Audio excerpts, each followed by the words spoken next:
Welcome to the Utah Street Banter Podcast. Welcome, everybody, to another episode here on the Utah Street Banter Podcast. I'm Cody. With me, like always, is Elijah. What's up, man? How are you?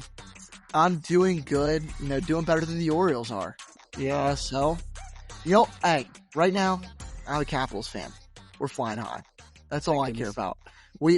I know what they won Monday night, and Jordan Westberg, Gunner, and I think Mountie were at that game. So at least they saw someone. Maybe they'll learn how to win in the playoffs. So that's maybe, but they did it as Orioles as it could be, because I mean the Capitals were up 2-0, and then just let them come back. And trust me, Ovechkin's the ultimate closer, right? So yeah. Goal. He's like Felix. He shuts it down. Yeah. No, that was a stressful game. It did feel like I was watching an Orioles game there. Always stressful. Yeah, even as a Capitals fan, we won a Stanley Cup, but you still like, how are we going to screw this up? You know? Well, it doesn't help. Yeah, we won a Stanley Cup, but for what? We've probably made the playoffs all but like one or two seasons over the past like 10, 15 years, and we've only made it to the Stanley Cup once. Yeah. Seems like at least the Orioles, they don't get your hopes up because they're not like they were bad for a while. At least with the Capitals, they'd like make it and then they just like tease you with doing good and just lose in the first round. Yeah, that's fine. But so there's some comparison here between the Capitals, their baseball team, the Nationals. Watching the Nationals and the Orioles going to get a little bit easier now. Yeah, I heard that. Yeah, we got new streaming supposedly easier. To preface this is going to be called MASN Plus, which any website, app, anything run by MASN, I'm going to be iffy about, because I know I've tried to use MASN streaming in the past, and I think it's easier to amputate someone's leg than to watch the game on there. It's extremely difficult. I feel like most Orioles fans have dealt with that at one point. With people going away from cable and stuff now, it's really getting into streaming. MASN's kind of late to the game. I feel like a lot of other teams have their streaming services set up, but we'll see how it goes. You have some of the prices, don't you? Yeah. So MASN Plus is going to be for the rest of this season, because obviously we're almost a month in, is $89.99 a month, or for the year. Yeah, Good. Yeah, $89.99 for the year. Just to compare, MLB for the whole subscription to watch any game. Obviously, we can't watch Orioles or Nationals or Phillies games on that because they're blacked out. That's $149.99. So it is cheaper than that currently. The only thing I was telling Elijah off air was, my family does Fubo. It's a streaming service, kind of like a cable, but streaming. And we get MASN and MASN 2, MLB Network, NFL. You get every regular channel too. Yeah, everything but Turner Network, TBS. So we don't get any of those. And that cost me $95 a month. So if I was you guys and you're thinking about, I would just go to Fubo. Like, that's what I would do, because it's going to still be cheaper, and you don't have to worry about streaming on the MASN app, right? So, yeah. But if you refuse to do that, I don't know why you would refuse, but it's $89.99 for the new MASN app, unless you were overcharged today. If you were one of the ones overcharged today, you have to reach out to us. You have to reach out just so we can know what like credit card company you use. Because if you were overcharged today, you were overcharged. So the price is $89.99 for the year.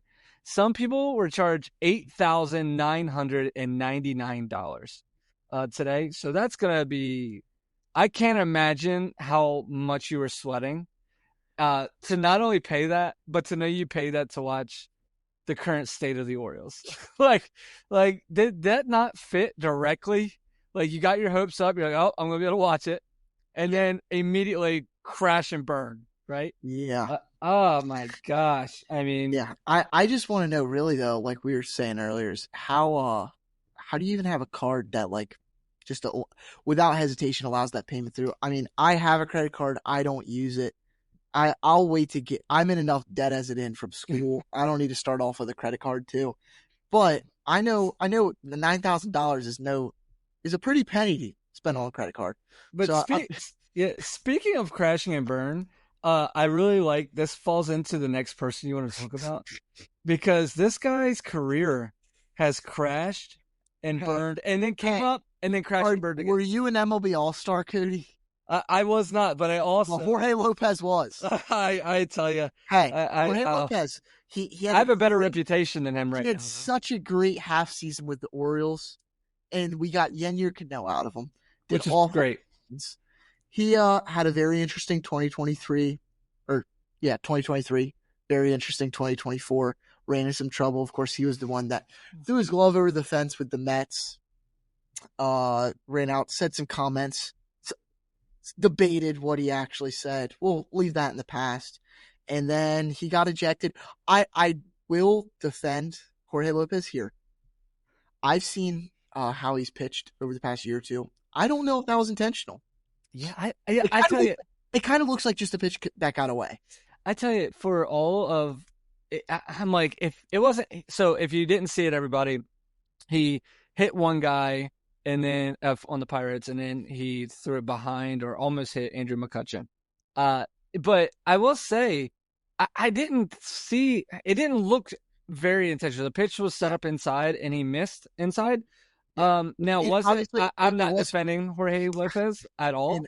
I love Andrew McCutchen. I want to see him get hit in the head. Me either. Right. But like what McCutchen and what Reynolds, right? It was Brian Reynolds, I believe, was that bat before too. What they were saying is how last season, I think Reynolds got like a single, then McCutchen hit a 3-run home run grand slam, hit a home run off of him. And I know there's grudges that can be held in baseball, but I feel like I don't know if Jorge Lopez has been sitting here thinking for a year that he was going to hit Andrew McCutchen. I mean, I will say I can imagine that it'd be scary because Tommy Pham's on the Pirates and he would kill someone. Yeah. I don't know if you remember when he punched Jock Peterson over fantasy football. Yeah. I don't want to get in his way. Yeah, I agree. Yeah, what a weird thing. And I think the bigger issue is if Jorge Lopez just doesn't walk to Andrew McCutchen, everything's fine. But yeah, I mean, Andrew McCutchen is known for being non-confrontational. He is what you want ball players to act like. Yeah. So I will always take Andrew McCutchen's side. Oh yeah. On this especially, but it didn't look super egregious. But he got suspended for 3 games. So I mean, I think like you said, he didn't help to de-escalate the situation. Right. Yeah. But I wasn't on the field. I don't know what was said. Right. This is all the information we have. Now, I don't have it on our list to talk about, but there's one thing I remembered. Talking about strange situations. So Cody, obviously you train kids in baseball and you try to get them hitting better and pitching better.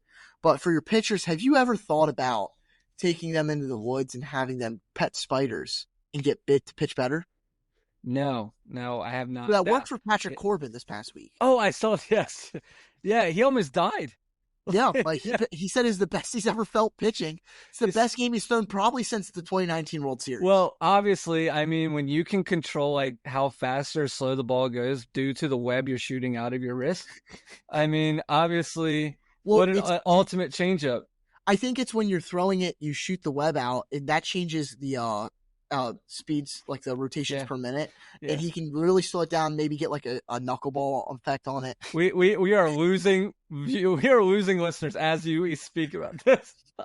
But I think the one issue you would have if you do that to kids is that he's a grown man, and kids who aren't quite at that body weight might not be able to deal with the amount of venom that he could take in. Saying it almost took out a professional baseball player, that might be a struggle. Or we have a whole bunch of tiny Spider-Men running around pitching. I think that'd be pretty cool. Yeah, talk about a celebration. You strike someone out and you climb up the backstop. Oh my gosh. Moving on. Thank you. Moving on. I want to mention this. He's a division rival, but I think it's going to be really interesting to watch him play because there's someone somewhat similar on the Orioles. Chandler Simpson got called up by the Tampa Bay Rays this past week. He actually had some interesting stuff happen because he took away Max Fried's no-hitter retroactively. Yeah. So it was the 7th inning, and during, I think, or maybe it was the 6th inning, but the inning before, he had hit a ground ball to the first baseman bobbled it, and they ruled it an error. But looking back at it, they realized that there was never a shot to even get him out at first base, because I think by the time the ball was bobbled, he was already at first base. He is so insanely fast. It's such a Rays player, though, isn't it? Yeah. I was that defense and speed. Yeah, I was watching that game, and if you were a Yankees fan, it was like ultimate frustration because it was like 2 innings earlier, and so it was the top of an inning, Aaron Judge gets up and hits a home run 20 feet fair. I swear. I mean, so fair, right? But they're at this spring training facility, and But the foul pole, well, in all fairness, it was the Yankees spring training facility, so yeah. they want it better. Yeah, They should build right. it They better. should admit, yeah, you're right. But anyway, so he hits a 20 feet fair, and they call it foul. They review it, call it foul. Then Aaron Judge strikes out. Then Aaron Boone gets thrown out of the game. Then the very next half inning, they overturn the error, make it a hit, take away the no-hitter. So in a matter of like 8 minutes, the whole game, I mean, Yankees still winning 4-0, but in a matter of 8 minutes, all of like, you got Aaron Judge's home run call, you got the manager thrown out, and you got the no-hitter taken away. It's like MLB was like, hey, screw you. All right, this is our game. Kick them while they're down. Yeah, right. I would have more sympathy if it wasn't the Yankees. Yeah. And if they were losing, but they that too. And just remember, so when Aaron Judge ends the season with 99 home runs, he would have had 100 if it was for this one. Absolutely. But speaking of the Yankees, just a little standings update in case anybody's curious. They're in first place, with a 14-10 record, which honestly isn't amazing. I agree. Could be better. I am okay with this. The Red Sox are a game behind them, 13-11. Then you got the Blue Jays behind them. We are only 3.5 games out, currently with a 9-12 record. So we're fourth place. We're not in last. So you're saying there's a chance? Probably not. No. Just being blunt here. But yeah, we could be in a worse spot. I mean, just imagine if we're in the NL West. We would not be in last place again because the Rockies are in that division. But we would be like 15 games back, I think, at this point. Give or take. Shoot, dude. I don't know. I don't really know what to say. I'll be honest with you. This has been a extremely frustrating time to be an Orioles fan. Make magic happen with Emily at Blue Crab Travel, your Disney vacation expert. Ready to experience the wonder of Disney? Let her help you plan the ultimate Disney getaway. Whether you're heading to Disneyland, Walt Disney World, or a Disney cruise, she has you covered. Emily can take care of custom Disney itineraries, tailored to your family's needs and preferences. She also can help find you exclusive discounts on Disney hotels, tickets, and packages. Imagine a stress-free vacation with hassle-free booking for accommodations, dining reservations, and fast passes. From character meet and greets to thrilling rides, Emily will make sure every moment is unforgettable. Email Emily Jones today at emilyjones@bluecrabtravel.com to start planning your dream Disney vacation. Well, so speaking of frustrating times for the Orioles fans, there's a lot of days, they call them holidays. I don't know if you're aware with the term, but they're meant to bring joy to people, right? So you got holidays that take place during the summer. Easter, Mother's Day, Memorial Day, Father's Day, July 4th, Labor Day. And I even threw Jackie Robinson Day in there. Don't worry, I debated throwing my birthday in there, but it's not federally recognized yet, so we'll get there one day. But Orioles have been very bad this year. Collectively, we've been outscored 27-8 on holidays this year. That's Easter and Jackie Robinson Day. You know, we did lose 3-6 on Jackie Robinson Day, so Easter must have been a blowout or something. I don't even remember. But dating back through the 2023 season, so in 2023, 24, and the 2 games that we've played this year, what is our record on holidays? For the past how many seasons? 2 seasons. So there's been 16 total. 16? The holidays that I listed, there's been 16 total holiday games. What's our record? Yeah, what is our our record is 8-8. No, 6-10. I'm going to be honest, I was more pessimistic when I was looking at this because I thought it was going to be much, much worse. Because I feel like I just remember us being terrible on holidays. But, you know, we've won. Last year was definitely heavy on the wins. We only won. The only holiday we won on in 2023, we beat the Cubs on Father's Day and won on Labor Day against the Angels. We lost every other holiday. Oh, wow. And if you're wondering, they are 0-2 on my birthday the past 2 years. So stop having birthdays for a while. Yeah, pretty much. Then again, I think that means you die. So never mind. Now, I will say, depending on the date, I don't think it is this year, but every once in a while the trade deadline falls on my birthday, so that's enough of a baseball gift. We can lose, I guess. I mean, I prefer us not to, but yeah, that was my fun little trivia. You know. All right. Let's get into these overview series. Let's go. All right. So if you don't want to hear this, skip ahead about 8 minutes. So like I say every week, so have fun with that. All right, we're going to get into the box scores over the past week. I'm going to go pretty quickly, I hope, and try to not just be negative the whole time. It's hard. But last Tuesday, the Baltimore Orioles faced the Cleveland Guardians. where, boy, you're going to know what happens after I tell you who started pitching. Charlie Morton was on the mound against Logan Allen. And yeah, it went about how you expected. Charlie Morton goes 5 innings, which is very surprising in a Charlie Morton outing. He gives up 5 earned through 5 innings, walks 3, strikes out 2. Pretty rough. We had a home run by Cedric Mullins in the 7th. That was his 4th of the year. But yeah, not much happening. Orioles did have 8 hits, so we did hit well. But we lose 6-3 in this game. A couple guys to talk about. Obviously, Charlie Morton struggled. Cionel Perez went an inning and a third, gave up a run. But then Blewett comes in and Bowman comes in and shuts the door. Obviously, with Blewett, he does well. He'll do well in one more game. So what does the Orioles have to do? We got to make sure we get rid of him. So we do. But anyway, we'll talk about that later. Wednesday, April 16th, we play the Guardians once again. This time, the Orioles said, okay, guys, listen up. Our pitchers give up 1,000 runs a game, so we need to hit. So the Orioles say, okay, let's do this. And in the second inning, they put up a 4 spot, the Baltimore Orioles do. And we win this game behind Dean Kramer, who goes 5 1/3. We win 9-1 against Williams. Gavin Williams for the Indians. Guardians. Sorry, everybody. Couple of things here. Kramer only goes 5 1/3 when you're absolutely shelling the other pitcher. That's annoying. Hey, but no, but well, let's be grateful. Okay, he's the only pitcher that can make it past the 5th inning. You're right. One of you. But could get pulled in the 2nd or 3rd. Yeah, but our bullpen comes in and just shuts the door. Baker, Soto, Cano, and Aiken all give up no runs to finish the game. So basically, if we want to win ball games, everybody, the biggest thing we need to do is just only start the bullpen. We're gonna not do starters anymore. We're gonna. Well, you know what? Go ahead. What are you gonna say? Basically, when Charlie Morton starts, I'm pretty sure that is considered a bullpen day. If you can't make it past if you can't consistently make it past the 3rd or 4th inning, I think that's a bullpen day. Yeah. In the season finale versus the Guardians. The season finale? The season finale now. Finale. The series finale. That's it. The season's done. I feel like the season's I just don't even know.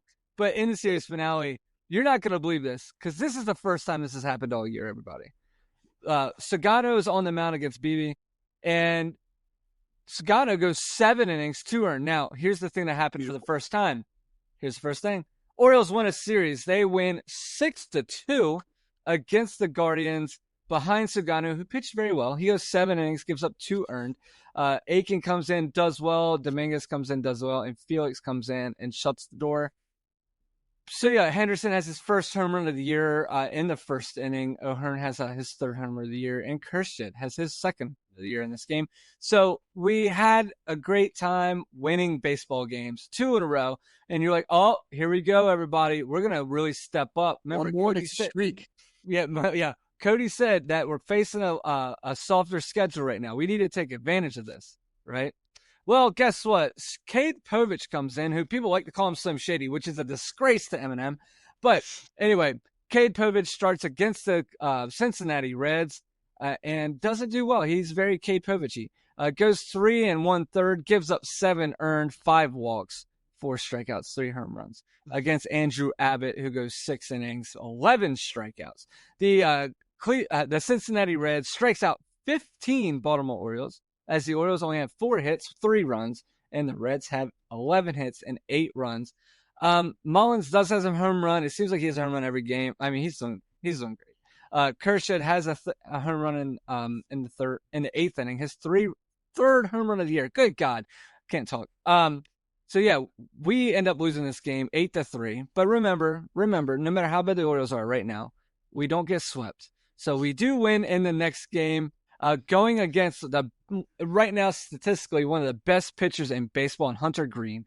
Dude's a stud. Paul Skeens gets a lot of TV time, but Hunter Green's really good. Not against us apparently, because Cedric Mullins leads off the game, which is crazy, right? Because he can hit. So normally Hyde would play him like 9th. But anyway, he leads off the game, hits a home run with a leadoff home run. Henderson's number 2 in the lineup. Henderson gets up, hits a home run. So we put up a 2 spot, which, obviously we need that. because our pitching is struggling. We did have Brandon Young start for the first time of the season, a first start ever in the major leagues. He goes 4 innings, 7 hits, 3 earned, 3 walks, 3 strikeouts. I actually, watching him, it just looked like the Reds were just missing him. Hyde was saying that he was struggling keeping the Reds hitters off balance with off speed. But like I said, he didn't give up 7 in 4 innings, so he's better than half of our starters. So anyway, am I wrong, right? No, but anyway, look, go ahead. Isn't it just a simple thing to look and see that he came up for his MLB debut, didn't do wonderful, but he did enough. Yeah. And we won with Yeah, we won. enough. I think the thing I really like out of this game is Felix Bautista comes in after Bowman really started just struggling out of nowhere, because Bowman's been pretty good. Felix Bautista comes in and shuts the door. Had no walks. He struck out 1, but it was the first time of the season that I felt like it was Felix Bautista, the mountain, because he really came in, did well. And then Can I make an Easter pun? Yeah, go ahead. Well, can I make a few? So on Sunday, of course, Jesus rose out of the tomb to come back to life. And do you know who rose on Sunday? The Reds, not the Orioles. The Reds. Here's another one. So obviously, the Reds went to church on Sunday for Easter, and they prayed enough, and the Orioles did not pray enough. I mean, they must have been praying all. I'm going to be honest. Jesus probably sat there as they were praying mid-game, like, it's so bad I can't even help you. What do you want me to do? I can't come and hit. Man, I tell you. All right, well, Should we just skip it? It's Easter Sunday, and you said, man, what a great day to spend it with family. Who's pitching for the Orioles? So you go on your app. Charlie Morton's on the we lost already. All right, we lost. So you're like, it can't get worse than what it was, at least.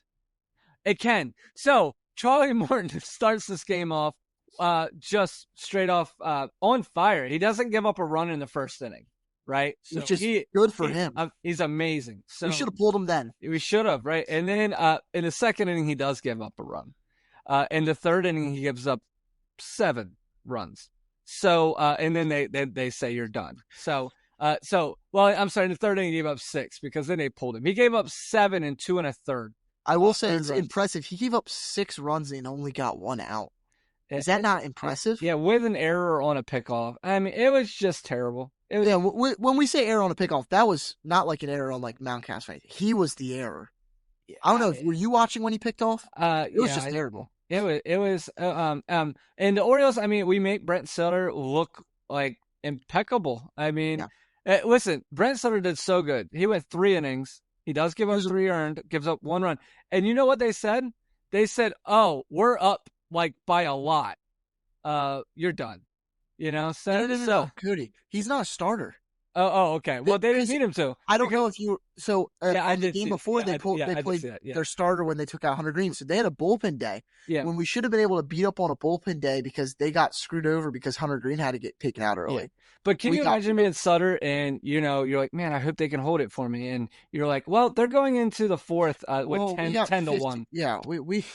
It's 10 to 1. 9 runs on top. Well, I think that's enough confidence. It was 12 to 1 in the 5th inning. And the problem is you genuinely, there's no coming back from that mentally, on whether you're on the offense or the pitching. It doesn't matter. So the Orioles lose this game 24-2. I mean, I know you can say a lot because Mateo comes in, Sanchez, our catcher. Gary Sanchez didn't look too bad on the mound. They gave up 9. I mean, if you want to talk, I mean, so Mateo comes in throwing lobs, gives up 5 earned in an inning. Gave up a grand slam. Morton came in throwing fastballs as an actual pitcher for 2 innings and gives up 7. Well, don't worry. I do have a stat down here. We were going to talk about it later, but I go ahead and pull this out now. So Jorge Mateo and Gary Sanchez through 2 innings pitched gave up 9 runs on 7 hits. Morton through 2 1/3, so he got 1 more out. Gave up the same amount of hits and 2 less runs. So our catcher and our utility man or our shortstop gave up 2 more runs than the guy getting paid $15 million to pitch. It's crazy. I mean, it's pretty tough. I know we're probably going to get into it more, but this puts Charlie Morton at 20.2 innings, 20 2/3. My man's given up 31 hits in a little over 20 innings. He's given up 25 runs. He's given up 15 walks, 21 strikeouts. Currently a 10.89 ERA, which actually went down. Crazy. It's let's move on. All right, on Tuesday, the Orioles faced the Washington Nationals, who are also in a little bit of a struggle. Don't worry, we are slump busters right now. Oh man! And Dean Kramer comes out. He says, "Hey, I know you guys were saying I didn't do as bad last game. I'll do bad now." Yeah. Yeah. So Dean Kramer starts this game against Parker for the Nationals. Parker for the Nationals does incredible. We made him look like Cy Young. And I apologize, Mitchell Parker. I just forgot your first name for a second. The world deserves to know your name because Mitchell Parker goes 8 innings, gives up 1 hit, 2 walks, 4 strikeouts. 8 innings, by the way. Kramer goes 5 1/3, gives up 11, 6 runs, 5 earned. I don't know. I will say my favorite pitch in the night that I watched him throw is he got a full count to James Wood, who, if you're not familiar with James Wood, you better familiarize yourself with him because he's been on fire this year. He likes to drive the ball the opposite way. Yep. And so what do you do? So knowing that, you maybe say, well, I won't pitch outside. But you also maybe hit a corner. Now, I'll throw him a fastball down the middle, full count, when he's looking to swing. That was my favorite pitch he threw all day. Yeah, it was pretty rough. And of course, the only guy to get a hit was our hottest hitter on our team, which is Cedric Mullins, who will be a Brave next year, maybe. I don't know. Next year? How about trade deadline this year? He's a Yankee, isn't he? He's going to be a Yankee. Yeah, he won't shave the beard. He can't be babyface. Oh, it doesn't matter now. I guess you can't go. That's true. But Orioles keep it up. You're selling this year, so. Yeah. I don't know, man. It's frustrating. Orioles pitching right now. In 103 innings, we have 71 earned runs and 133 hits. This is starting pitching. Oh no, don't worry. Our bullpen has been good this year, but our starting pitching is so bad we are still last in the ERA in baseball. You know what's crazy about that is when you look at that, it's you think of the teams that we used to be compared against back in the day. And I'll put that as Marlins, Rockies, Nationals, A's. We're worse than all of them. We're in dead last in ERA with a 5.48.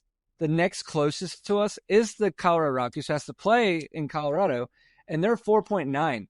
Another bad game, guys. Another 2 bad games. We're a whole run difference than the worst team. I mean, if you think about it this way, it's actually impressive that we're that low, saying that Charlie Morton has a 10.89 ERA. Yeah. Okay, let's move on. Appreciate you. So I want to talk about some players that we dropped this week. All right, let's talk.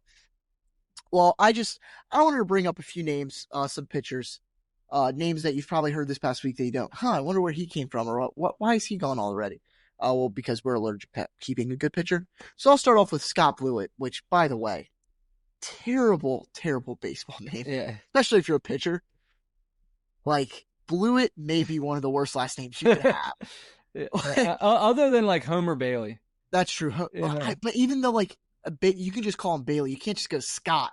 Yeah. Like Blewett, could you imagine if he was a closer? He blew it. Blewett's coming in the 9th.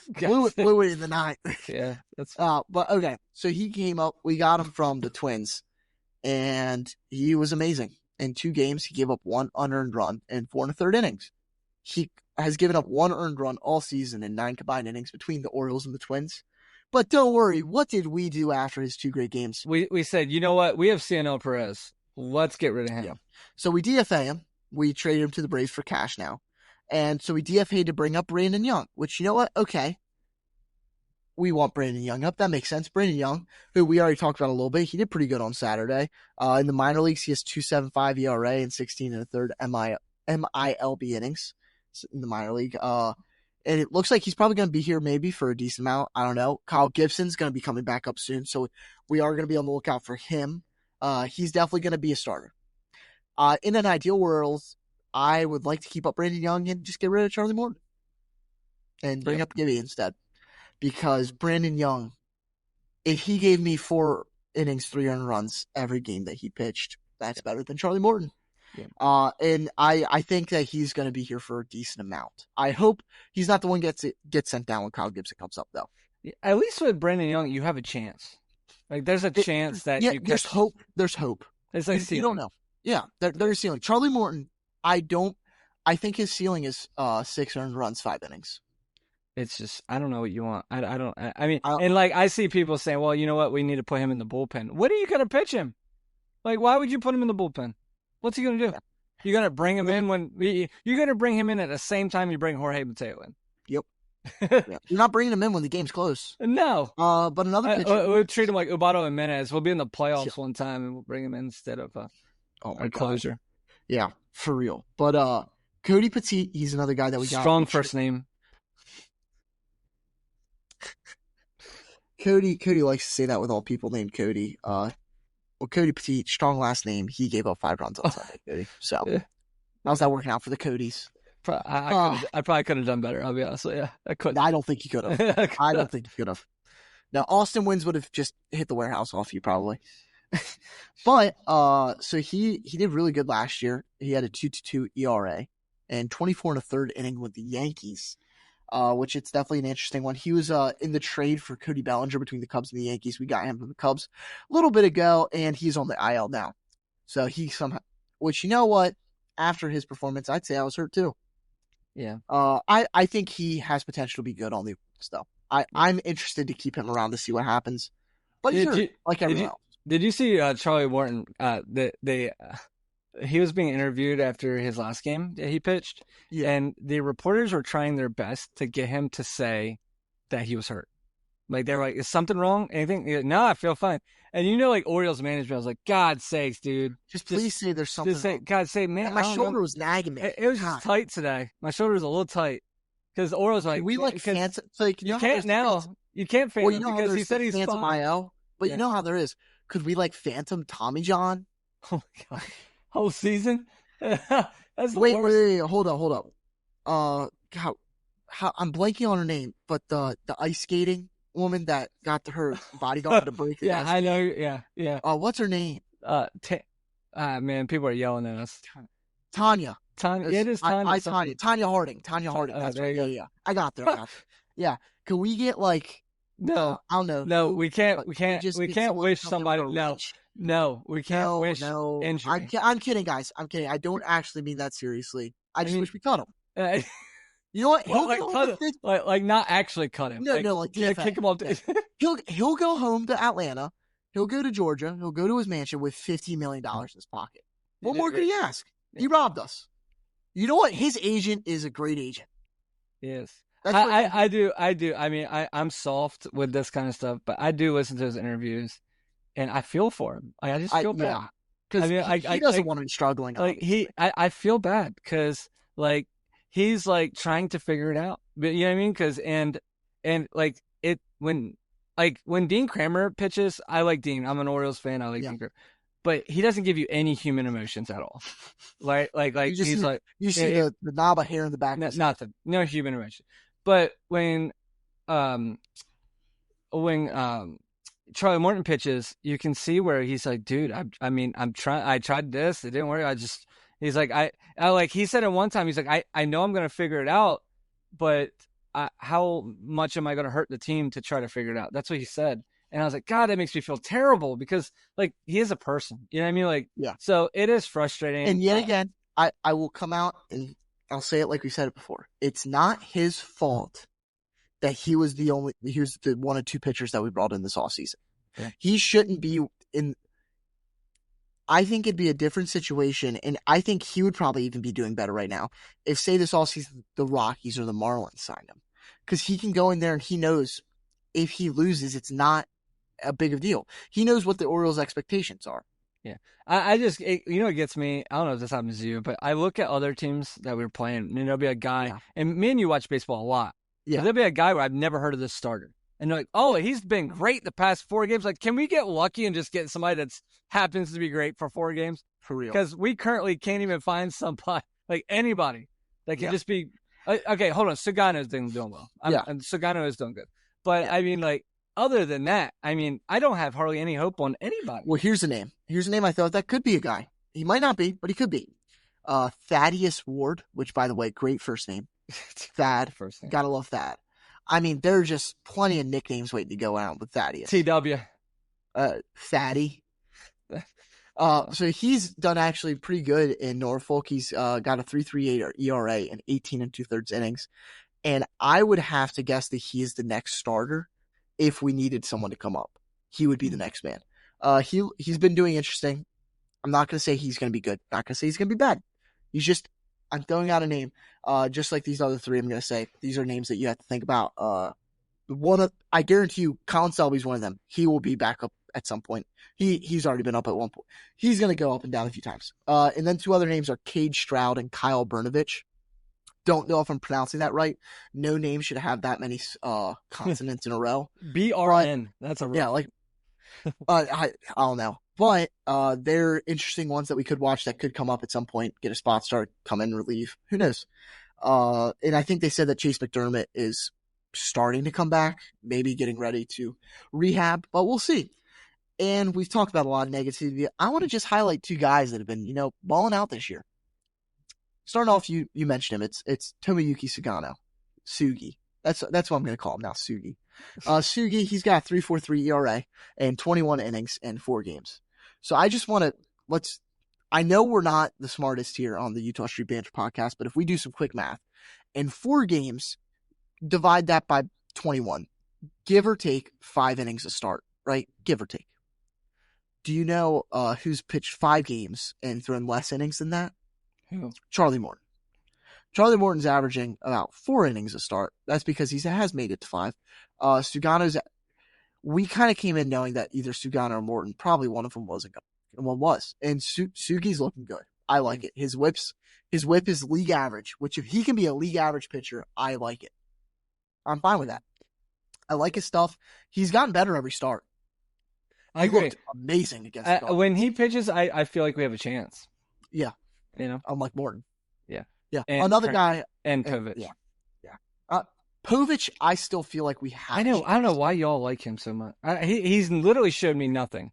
Ever. I genuinely, you want to know why I like him? I believe if his ceiling could be worse, not the same, but similar to Max Fried. They are, if you look at them pitch, they are the same.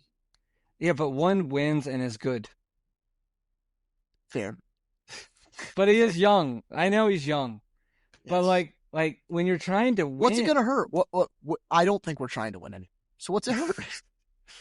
That's doing good. No, we're just moving on. Another guy that's doing. I'm not gonna let you say any more negativity. That's for like in 30 seconds. Another guy that's doing great though is Ramon Arias. Yeah, he has shocked me this year. He finished the year really strong last year, and he's doing great.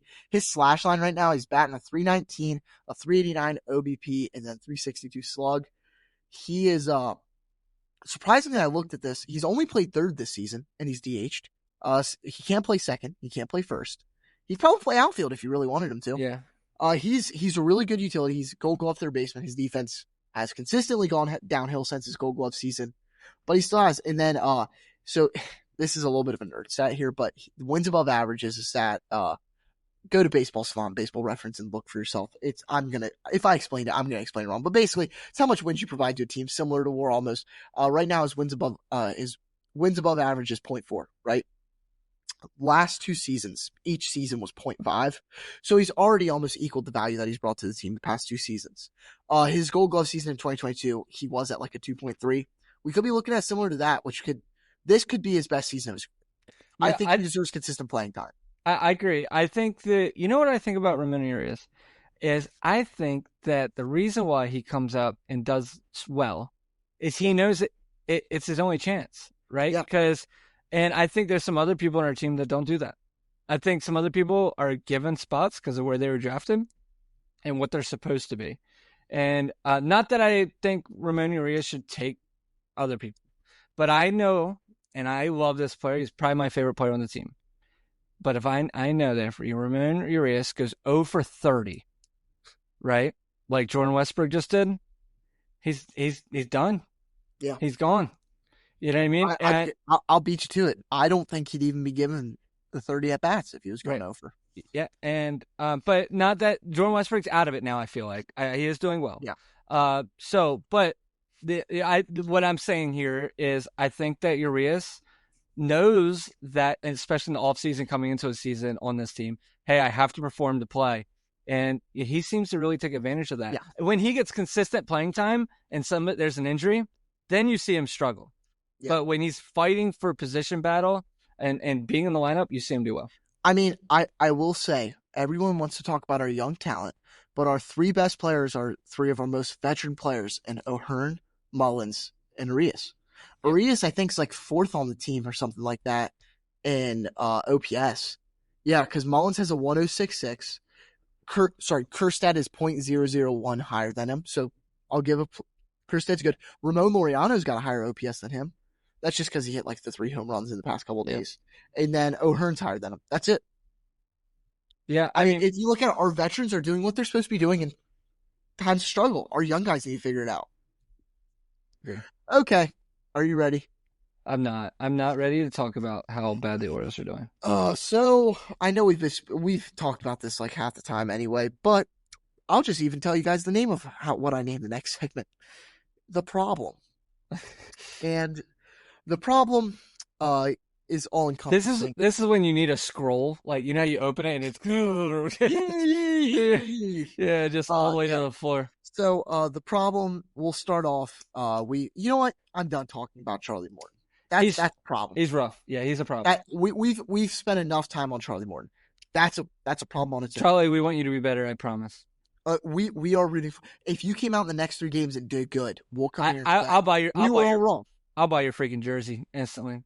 I'm not doing that. Yeah. Jerseys are too in this economy. I can't afford jerseys that flippantly. Yeah. Well, some people are paying $8,999 for Masson Plus. And you know what? I'm not. Look, I'm not going to pay for Masson Plus either. I'm going to wait for either someone else to do it or keep doing what I'm doing. Use other streaming. Look, I got enough family. I'll find my way around stuff. Moving on. But yeah, so our problems are just pitching is obviously a broad problem. We say we need pitching. I don't even know if anyone knows what we need because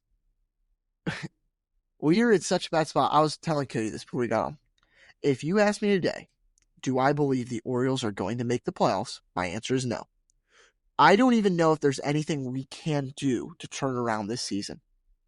And this is what I have to say. This is what makes me angry about not just the Orioles, but Orioles fans.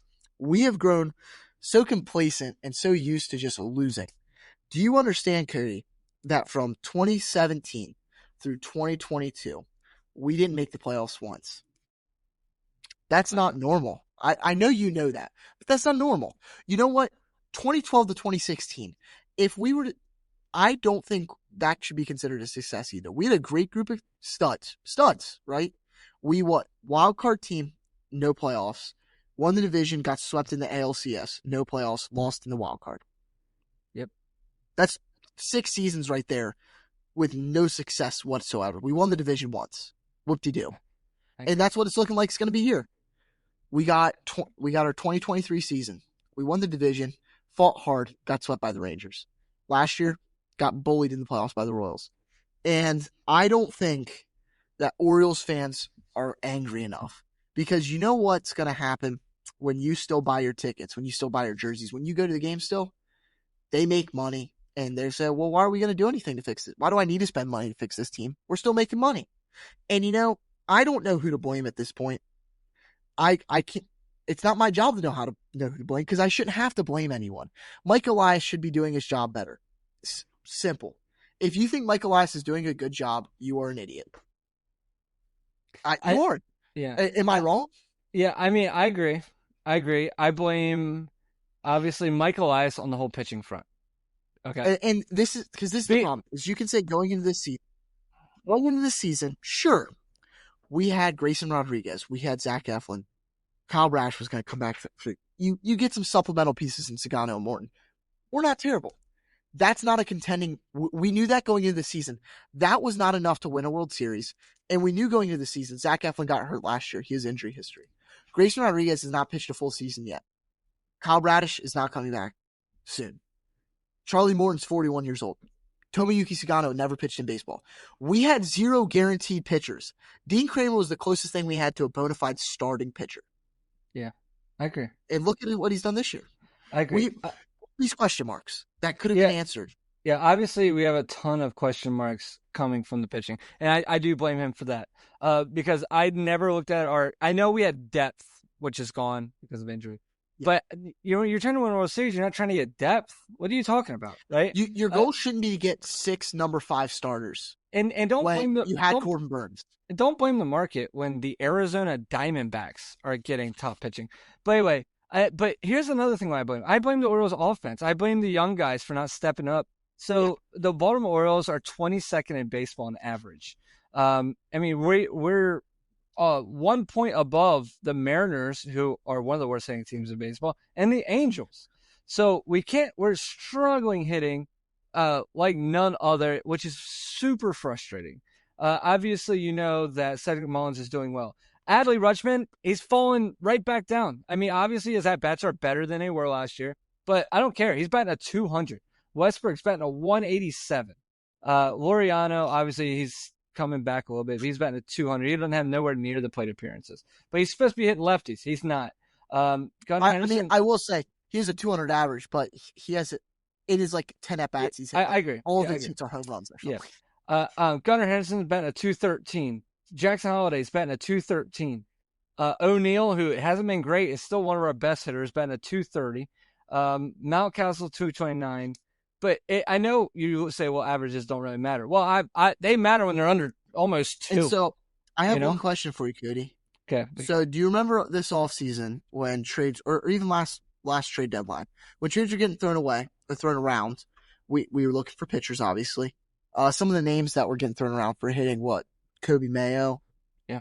Has he had a single major league at bat this year? No, not yet. So would it have changed our offensive success, positively or negatively, for us to say set him off with some other prospects to go get Garrett Crochet? Because Garrett Crochet just took a no-hitter in like the 7th or 8th inning the other day. Yeah. But don't worry, we got Charlie Moore. Dude. I think the biggest thing is Orioles fans need to grow a backbone and stand up for ourselves. Because there are so many. I'm looking at a social media post right now from another Orioles account, Orioles Central on Instagram, right? They posted some tweet by Dan Clark, and you know what? It's a bit of a clickbaity thing. It's meant to invoke a little anger. It says, how to ruin a ball club in 18 months, Mike Elias edition. Start off at the beginning of 2023. You got number 1 farm system. You just won 100 games, right? Well, and then you fast forward to today, 15th overall farm system. And we're going to finish we're on pace for like 60 some wins or 70 wins, something like that. And the fans in the comments that are defending Mike Elias and defending the Orioles, they are wrong. They are just wrong. It's that simple. Because I was telling you this before. I was talking to a Phillies fan that's a friend of mine today. If the Phillies were in the situation we were in, they would have burned the city of Philadelphia to the ground. It's that simple. Because they care more. They care. If me and Cody were the only 2 Orioles fans in the world, there would be no Orioles, obviously. But if every Orioles fan was like us, the Orioles would have been forced to do something. Because I understand I am not going to an Orioles game this year using my own money. Yeah, I'm going to go, but I'm going to make my dad pay, obviously. But I'm not giving the Orioles my money. I'm not. I have grown up and just watch the Orioles be bad and bad. Cody, you've grown up and you've seen the Orioles be good for what? Outside of my lifetime, the Orioles have had two good seasons during your lifetime. Yeah. My dad was born in 1983. He didn't see the World Series, and he's seen about 1, maybe 2 more years better than you. There should be no way that my dad or anyone that's in their 40s that were born after the World Series in 1983 have watched 7 seasons of good Orioles baseball. It's been this way forever. And I thought with a new owner, you might be able to change. And obviously, if Mike Elias is the problem, he needs to be gone.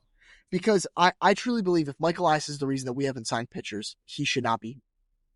Yeah, I think the problem is you can't let him go because I don't think the ownership has the handle on it yet. They didn't own professional baseball before this, a professional baseball team.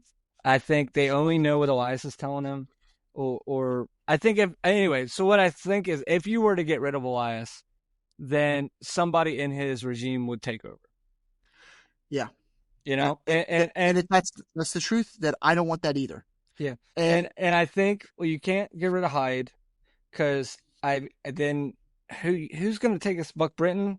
And then what's changed? You know what I mean? Like, I'm not worried. I'm not as worried about Hyde right now. Okay. Hyde makes But- questionable decisions. Hyde doesn't decide who we side or trade for, though. And that's what it comes down to. Roster construction is the GM's position. And you say, you know what I would honestly prefer at this point? I think we couldn't be worse off if we made Cal Ripken Jr. our general manager. yeah. And because I know Cal Ripken Jr.'s at every single game, and it has to eat him up inside because he won. He didn't win every game. Every season was a winning season, but he had success during his career. Yeah, I don't know, man. It's frustrating. I'm willing, like I said last week, I think I want to see after a bad season that we're getting ready to have, well, in my opinion, but please prove me wrong. I would love to be proven wrong. But if we have a rough season this year, I would love to see how aggressive they are next year. We So won't- that would be if they're not, then it's done, right? If they're not, it's done. I think this trade deadline will sell. Mullins will be gone. Mountcastle will be gone. O'Hearn might be gone. They'll clear up waste. And maybe it'll work because you get rid of some of the veterans. You let Mayo and you let Basayo and some of our other prospects come up and get reps. Maybe Bradfield gets up. And maybe they can stick. And maybe by next year, Rutschman and Henderson and Westbrook can really step into be a veteran role. But I don't see us being... No, we won't be aggressive in free agency. We won't spend money. We won't. Yeah, but I think our window is closed, and the Orioles may not be relevant. Look, you can come at me in the comments. The Orioles may not be relevant for another 4 or 5 years until the Rutschman, Westberg, Henderson team's completely gone. Yeah, I don't know. I think they have to be aggressive. I think that's like if people to keep their jobs, I think they're gonna have to be aggressive. And I hope you're wrong, you know? I hope I'm wrong too. We go into this weekend. We're going to finish up those Washington series. It's a 3-game series. We'll finish that up on Thursday. Moving in this weekend against Detroit. And then with the Yankees at home, which will probably feel like a Southern Yankee home game unless Orioles fans show up. I know what it felt like when I went to the Red Sox game the other week. So we're going to, when we come back on next week, we'll be right in the middle of the Yankees series. Hopefully we can step up and, let's win 4 games, right? If we win 4 games, that would be huge for us. Yeah. From now till then. So, we hope, right? So if you have any positive comments for us, or you just want to try to, bring some positivities out, you can always email us at utahstreetbanter@gmail.com. You can leave us a comment. Remember, we are on Facebook, Instagram, X, and TikTok. So you leave us a comment on there also. And definitely make sure you subscribe. Give us a like on YouTube. And remember, we are also on Apple Podcasts and Spotify. If you would, please leave us a 5-star review. That will definitely help us kind of reach as many people as we possibly can. But until next time, we definitely hope we have more positive news. More or any positive news. Any positivity. Any positive news, because I promise we would love to be positive on this podcast. Yeah. That's our goal. And Our goal is I to be tell you right positive. now, I'm not going to be this negative for the rest of the season because I've come to terms that this is how. Like you said, I hope I am wrong, but yeah. We'll be more positive maybe in the future. Maybe. We all hope. We all hope, right? We'll try. Until next time, we can't thank you all enough for joining us here on the Utah Street Banter. We will see you next week. See you guys. Thank you. See ya.